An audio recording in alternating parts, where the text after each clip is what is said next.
simpleng ehersisyo ng ating mga mata para mabigyan tayo ng magandang paningin. Marami sa atin ngayon ang madalas manood. Correct. Ng pelikula, telebisyon, laptop, computers, gadgets, cellphone. Correct. At siyempre, kung wala namang ganon, marami din tayong kababayan na nagbabasa pa din. Yung parang libangan ng ating mga kababayan, napapagod ngayon si mata. Yes. At kung hindi mo yan, bibigyan ng tamang pahinga at ehersisyong kailangan niya, dahan-dahan, unti-unti, hindi mo na mamalayan, palabo ng palabo, pahina na ng pahina ang iyong paningin. Kailangan pala ang ehersisyo ng mata, sinasadya deliberately. Sadyain mo. Okay, ngayon, bibigyan po namin kayo ng tips. So, pili ka kung ano yung pinaka-type mo. Yeah. Pero kung gusto mong gawin lahat, wala rin naman problema. Yeah. Okay, number 1. Okay, blink for 2 minutes.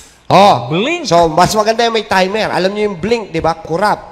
For 2 minutes. Pero hindi yung kurap na mabilisan. Kasi hindi mo kayang gawin yung mabilisan ng 2 minuto na katagal. So, ang pagbiblink ay lalagyan mo rin ng bilang interval, actually.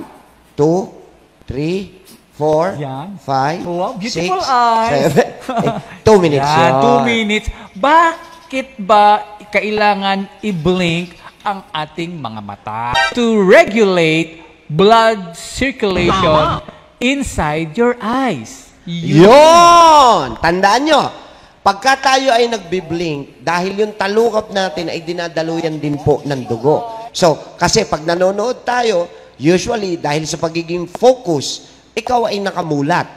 So, magbiblink lang ikaw pagka kinakapos na ng supply ng water ang mata. Yun, tama. Kaya ka nagbiblink. Yan. Kasi natutuyo yan, biblink ka para para mag-wet ulit siya. Yan yung una. Number 2. Rotate your head in a circular motion while staring ahead.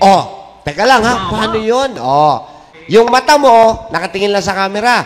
Pero, hindi mo tatanggalin yung tingin mo sa camera, i-rotate mo yung ulo mo in circular motion. Clockwise tayo. Go!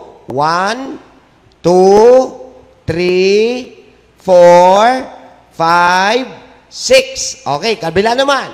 1, 2, 3, 4, 5, 6. Up. 1, 2, 3, 4, 5, 6. That's it. Ganun lang kasimple. Bakit daw? Bakit daw? This increase the blood circulation in your eyes pa rin. Parehas lang. Kung ano yung ginawa ng blinking mo, ganun din ang gagawin niya para magkaroon ng proper blood circulation. Dahil ito naman, hindi yung talukap mo gumagalaw. Ulo mo naman ang gumagalaw. Yung mga nerve. The number 2. Yeah! Naandyan dyan, yan po yung nagsisilbing gagalaw siya para hindi siya stagnant. Third tip. Close your eyes and relax. So, simple lang. Pagod ka sa trabaho mo, ilang oras ka nakaharap sa computer, sa laptop, di ba? So, break ka muna. Tumalikod ka sa computer o sa gilid. Tapos, close your eyes and try to relax. Darkness is to help strengthen the photoreceptor cells in your eyes, which in turn can help maintain clear vision. So, gaano katagal daw close your eyes and relax? Mga 2 hours. Yun, 2 hours. Tatagal no, tulog na yun. 2 minutes. Yan, 2 minutes lang. Relaxation yan, lang. Okay, next. Alright. Move your gaze in various different directions. Okay, ngayon naman, hindi ka nalilikod. Diretso lang. Diretso lang yung buka, yung ulo. Pero ang kikilos ngayon, yung iyong eyeballs. Yung titig, ha? Paano daw to? Okay. Look right. Ano lang nga? Yan. To left. Alright. And then up. Then down. Turn your eyes in circular motion. Yan. Draw a figure 8. Gawa ka ng number 8. That's it. So, gawin mo yon 4 times. Ulit. Look right, left, down, up, circular motion.